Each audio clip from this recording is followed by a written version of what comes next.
गुरु जी के तो अद्भुत रूप बा।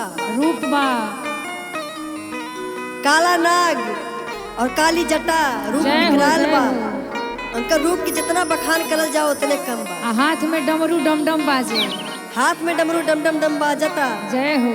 और गुरु जी के रूप देखी शिष्या एगो कैसे कहता रे, कैसे कि सपवा के माला, कि सपवा के माला रूप विकराला, अद्भुत रूप निराला, डमरुआ बाजे डमाडम, डमरुआ बाजे डमाडम, डमरुआ बाजे डमाडम, डमरुआ बाजे डमाडम।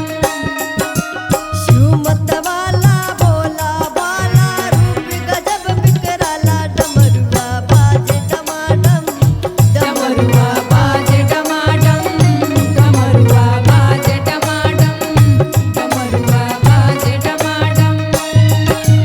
सपवा के माला रूप विकराला, अद्भुत रूप निराला, डमरुआ जय हो। डमरुआ बाजे डमाडम, डमरुआ बाजे डमाडम, डमरुआ बाजे डमाडम। लामी लामी जटवा, जय हो। बाहिल गंगा जी के धार हो, आय आय आय आय। लामी लामी जटवा, ओहेल गंगा जी के धार हो। जिब सुहाला चमके ज्वाला, जटवा काला काला, डमरुआ जय बाजे हो। डमाडम, डमरुआ बाजे डमाडम, डमरुआ बाजे डमाडम, जय हो। डमरुआ बाजे डमाडम।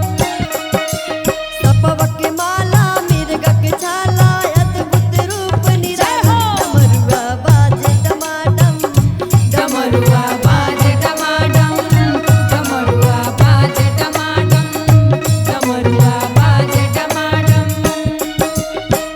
भांगिया धतुरवा भोला,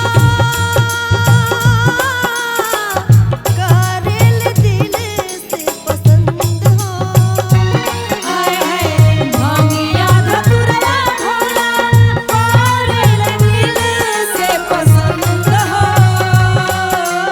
अगर वहाला बसहा वाला, हउए दिलवा वाला, डमरुआ बाजे डमाडम, डमरुआ बाजे डमाडम, डमरुआ बाजे डमाडम, डमरुआ बाजे डमाडम, डमरुआ बाजे डमाडम, डमरुआ बाजे डमाडम, डमरुआ बाजे डमाडम, डमरुआ बाजे डमाडम।